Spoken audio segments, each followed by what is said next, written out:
Welcome to Mr. Michael's kitchen here. I've decided to, or I've not decided, I have to make all the pizza dough at home the night before. So here I am, I'm going to show you guys how I make it so that I can show this video, and maybe I'll even send it to your parents so you guys can watch it and do it at home. But the reason I can't do it with you guys is because the bread maker that we made the dough with last year has died and gone with the wind. We have now our fancy KitchenAid mixer, which we got last year, and I'm not allowed to take it to school because it's our pride and joy. Not allowed. Not allowed to go to school. Yeah. You can't leave. So, we're making the pizza dough here, and I'm going to show you guys how to do it. And here's all the ingredients: flour, water. I laid it out for you so you guys can see. I got all this at Cash and Carry.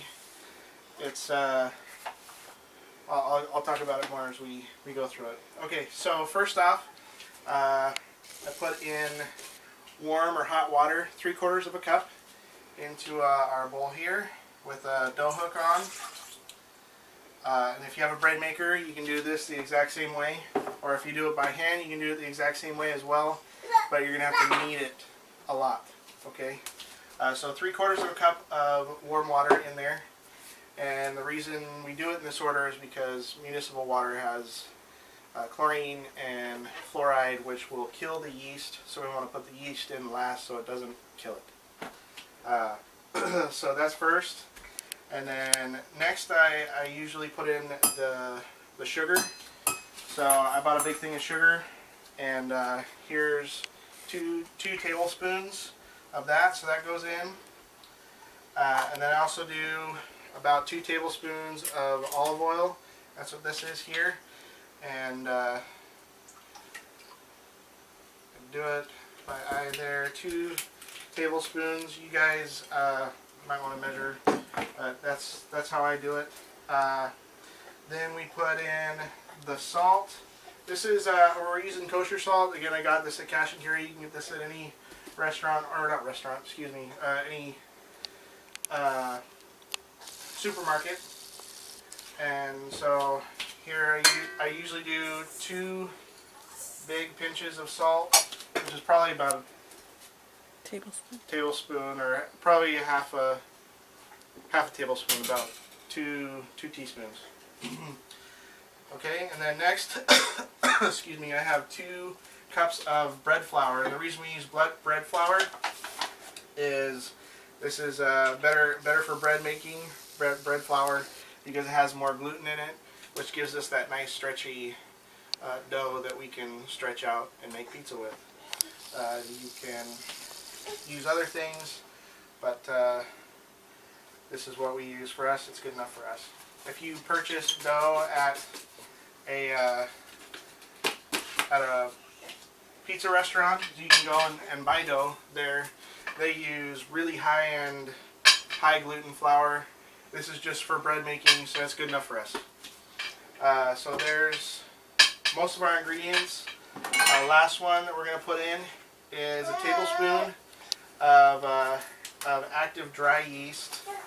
This is what I'm using for our dough, for all the pizzas that we're making. This is just 1 tablespoon. I just put it in here, so I'm going to put it on top. But if you have packets like this, these are ones that we have in our home.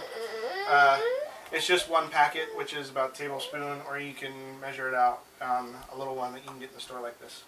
But like I said, I got all these at Cash and Carry, so they're big. But it also helps out with making as much as we're going to be making. So we put it down, and we start mixing. And we set a timer for 15 minutes. So there we go, and I'll probably check back in 5 minutes and we'll look at the dough together, okay?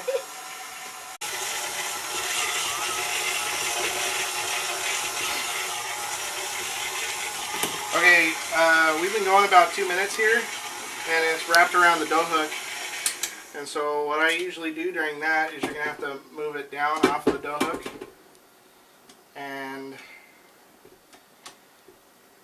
just pull it off, scrape it down off of it, and then we start her up again. It should go around the edge of the bowl nice and clean like it's doing right there once it's all to the right consistency. We'll be back in about another 2 minutes to check on it and see how it looks.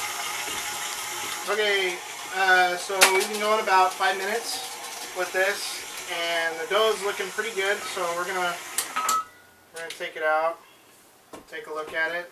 Just grab it onto the dough hook here.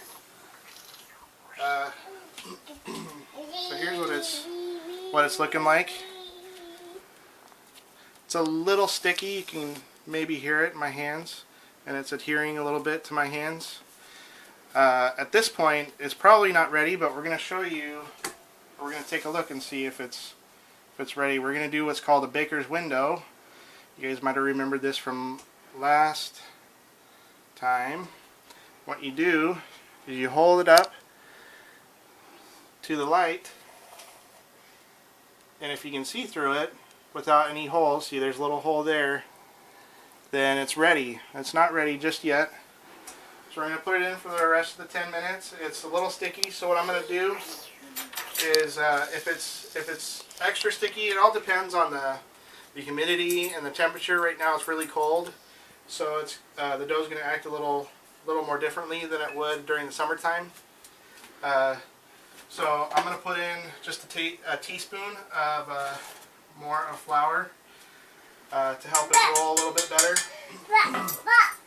and then we'll check back. I'll check back in another 5 minutes, but I won't show you guys that. But we'll check back, and if it's still sticky, I'll add another teaspoon. But if not, then we'll leave it just like that. So here's our dough. I didn't add any more flour, but you were just in time. So time is up.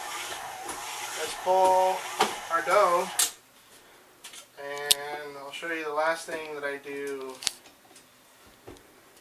It's nice and soft in your hands. The last thing I do is I have like a little bit of flour here, and I just knead it a little bit by hand. Now the stand mixer does pretty much what you can do by hand in 10 seconds, what you can do in about a minute. Or what it takes a normal person a minute to do. So it's very helpful and cuts down the time for trying to do it by hand. But there's something about doing it with your hand that helps with doing the dough and getting a nice skin on the outside. So what I do is I roll it. I push with one hand, and the other hand I push together, and then I grab it and I roll it back on itself. Push it down, the other hand, and I roll it back on itself. So it's kneading it. And then what I do is I roll it between my hands like this. And we have some creases in here. And the last thing I do is we get a nice skin on the outside.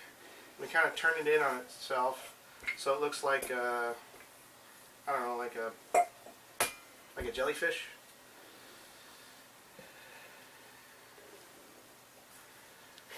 And squish it together. So we have this nice skin on the outside. We got this kind of pokey end on the other side. And then if I were doing this for my family at home, I put it in one of our nice stainless steel bowls with some oil, some more olive oil at the bottom, about another tablespoon in the bottom, and I coat the dough, and then I let it sit for about 4 hours, and then I pull it out and I spread it. You know, I make it into a pizza. We always do it on cookie sheets. That's why I do it for cookie sheets for you guys. And then the extra oil that's in this, I pour around the crust. And that's what I'm going to do for you guys here. Except I put it into zip top bags if you guys want to do that. If you don't have a nice big bowl for it to rise in, you can definitely do it in this. So I just add some more olive oil, about 1.5 tablespoons. Put it in here. Zip it up, try and get as much air out of it because this dough is going to produce quite a bit of air on its own. And then I coat it. And usually that pokey end, if I do it in here, I try and put that on the bottom because that's where that's the only hole that we have in that tight skin to let out air. So I put that on the bottom. And then for you guys, I'm putting this in my refrigerator tonight, and then I'll take it with me tomorrow morning, and we'll be making it right now. So that's Mr. Mike's pizza dough recipe. Hope you guys enjoyed it, and hope you guys try and do it at home. It's not that hard.